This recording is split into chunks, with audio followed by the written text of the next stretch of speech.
Let me hear your 90-second pitch. One, who are you? What's your company? And what do you guys do? Okay.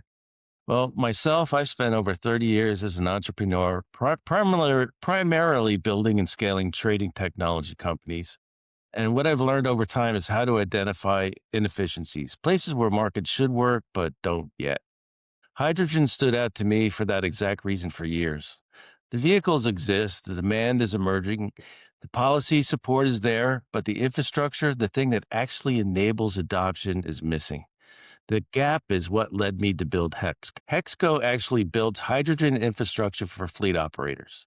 We produce hydrogen using solar, convert it into ammonia for transport, then convert it back into hydrogen at fleet locations for on site fueling. That allows fleets to access hydrogen without the massive upfront costs of building full production systems. That's where we are. Awesome. Awesome. So I guess what's kind of first steps out of the gate here? How do you sort of jump into something as big as what we're talking about right now? What's first steps? Well, at its core, it's you're actually asking me how we're going to make money. I think, right? Well, I'll get to that, but just in general, I don't even know what the first step of something like this is when you're an entrepreneur and you're looking at taking on a large sort of plan like this. How do you get? What's the first step? What's the All first right. step forward? Well, we're an early deployment. We're aligned with key technology providers, particularly on the electrolyzer side, and we're building out the rest of the ecosystem, including ammonia conversion and cracking. Um, I talk to, I search out and talk to vendors every day, and we're trying to put the entire plan together. At the same time, we're raising capital, to fund out our pilot and initial rollout. The focus right now is execution, turning this from a concept into an operating infrastructure. Okay. So I guess talk us a little bit around for our listeners, like what does a basic flow sort of look like? What is you mentioned solar panels a minute ago. You mentioned electrolyzers. Those are kind of some big words here.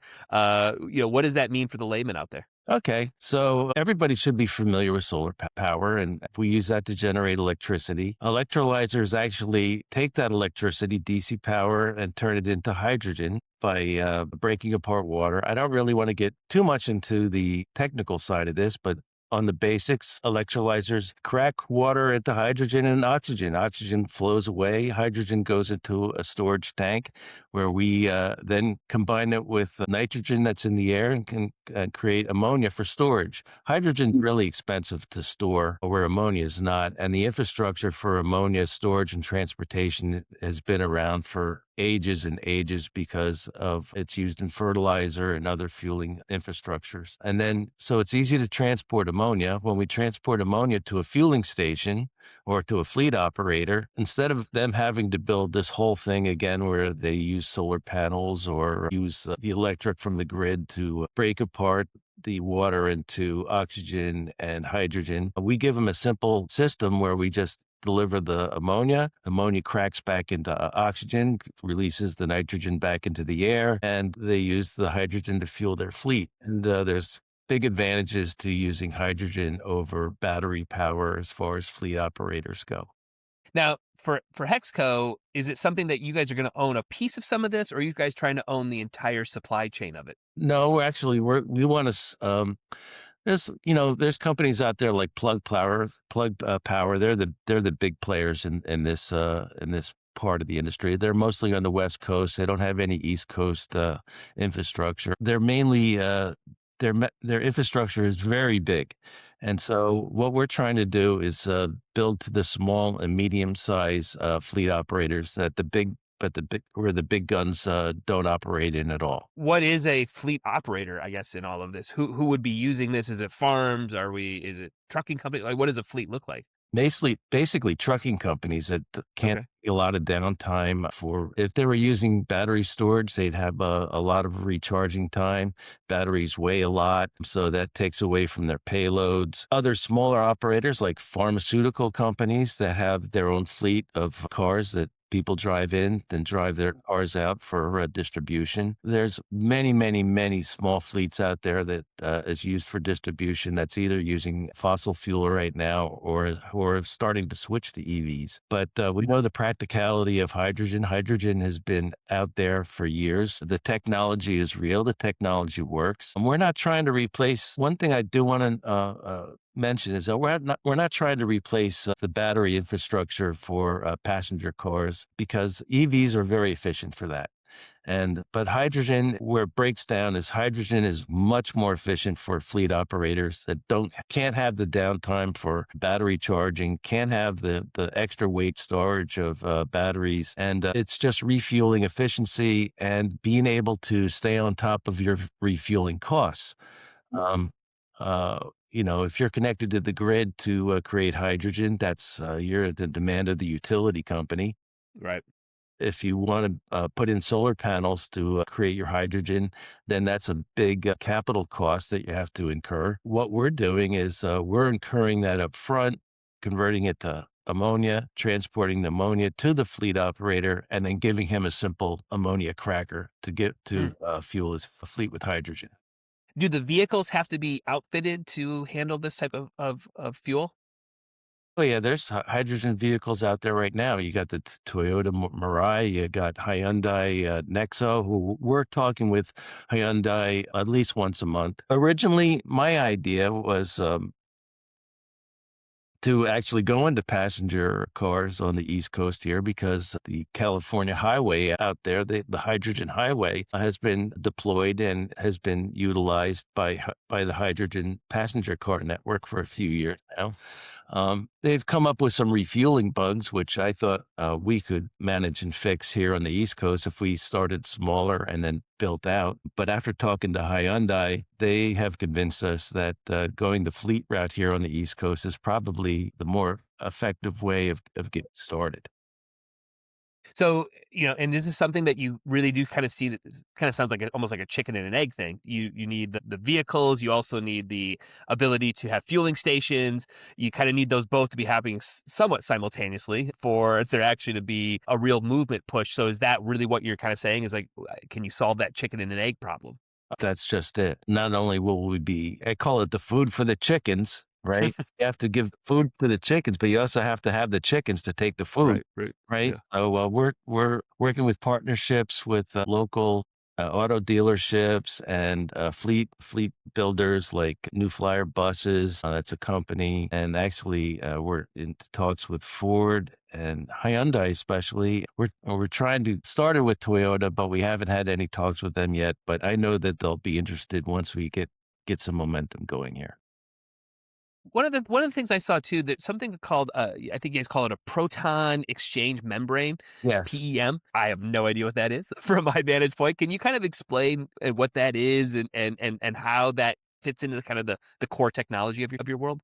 Yeah, the protein exchange membrane is the heart of the electrolyzer, and that's where on each side of the membrane you have the positive and negative of the DC power going in, and that membrane is actually the important part for extracting the separating the oxygen from the hydrogen in water. Okay. All right. Gotcha. And then what's kind of happening, I guess, once that happens, where are we storing? Is there storing capabilities that needs to happen? Is somebody have to have something on site if you're a fleet operator? Like, I guess I'm just, yeah, trying to paint a picture here of that start to finish to be able to use it. So how is that something that you guys would have to go and outfit each one of these locations with? Yeah. Oh, for each fleet operator, we'd have to provide them ammonia cracking station and a storage tank for the hydrogen that's produced off of that, and then refueling pumps that go off the storage tanks. The infrastructure is already there. It's being used in Europe. It's being used here in the United States, and actually. Big ports. Port terminal has a big program going on right now. So there's demand out there for it. We just uh, we just want to give it a way to bring it to the middle and small fleet operators. Gotcha.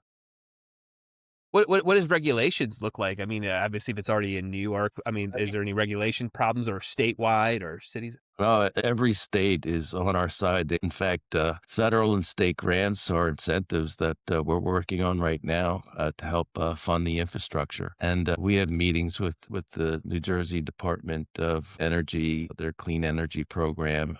We have one coming up the end of this month as well. They're very interested in helping us getting this funded too. Is this something that you guys see could shift and change with different administrations or different policies, or do you think that this is a little bit, Well, safer than like the electric vehicles that, some of those credits got cut, yeah, with that's the a emission very change? good question because as far as the Trump administration went, they cut a lot of funding for the electric vehicle, but the hydrogen economy has stayed fully funded. So I think that they know that the transition to hydrogen in the future is going to be very big and is very needed, especially for long range distance and decarbonization that for every company is looking to do. What's the stability like in this? Is it for like cold weather, warm weather, starting, all Oh, this sort of that's a stuff? big advantage of hydrogen over batteries. Batteries lose their efficiency down to about 40% in cold weather, where the hydrogen fuel cell stays totally efficient and doesn't matter what the temperature is, really. How do you guys think about competition? How do you talk about it? What does that sort of look like? Is it the plug power that you talked about a minute ago? What does competition look like? There is no competition here on the East Coast, and that's what gave me the incentive to start this. You know, why is California getting all the attention and the West Coast, Arizona, Oregon, Washington? Why are they doing the right thing? And the East Coast, we're just sitting here with our hands in our pocket. I think that there's a big advantage here. There's as many transportation hubs here on the East Coast as there are on the West Coast, and Right. we're a little bit behind the West Coast. Well, Yeah. let's do something about that. Yeah. And how do you put a moat around you? How do you own? How do you patent? How do you own? Is there technologies that you guys own over somebody else? How do you kind of protect Absolute, what we're working on here? absolutely. This is the interesting thing is that every technology that we're utilizing exists out there. I consider myself to be an integrator. Everything sits out there on its own. It's not being integrated into one system that works. That's my goal. My goal is to integrate all these parts into one full working model that's going to work for the long run, and we'll be able to capitalize on that and grow. Do you see everybody wanting to play ball or play in the same sandbox, or is it going to be I don't even know. I'm going to use a bad analogy, maybe different hookups, right? Like in the solar, like oh, their hookups different than our hookup. Like, but do you actually see the industry wanting to kind of play ball to what you're describing? Rephrase that a little bit. I mean, so you're mentioning that you want to be an integrator and you want to bring in all of these things that already exist. Do Yeah. you envision that everybody wants to play in the same sandbox nicely, or do you see Oh, people kind of dividing? I mean, yeah, well, I'm sorry. absolutely, they do. There's quite a number of vendors out there that know that they have the piece, and the piece gets bought by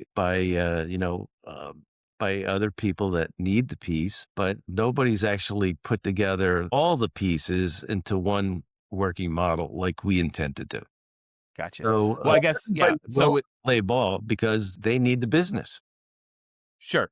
So, so yeah, so I guess now we get into like, so then how do you guys make money? Back to, you kind of, you foreshadowed it a little bit earlier, but if you're an integrator, then in this model, how do you guys make money? How do you guys bring in that revenue? At the core, it's fuel cells to fleet operators. That's how we're going to make money. But what makes it compelling is that it's becoming recurring contracted revenue.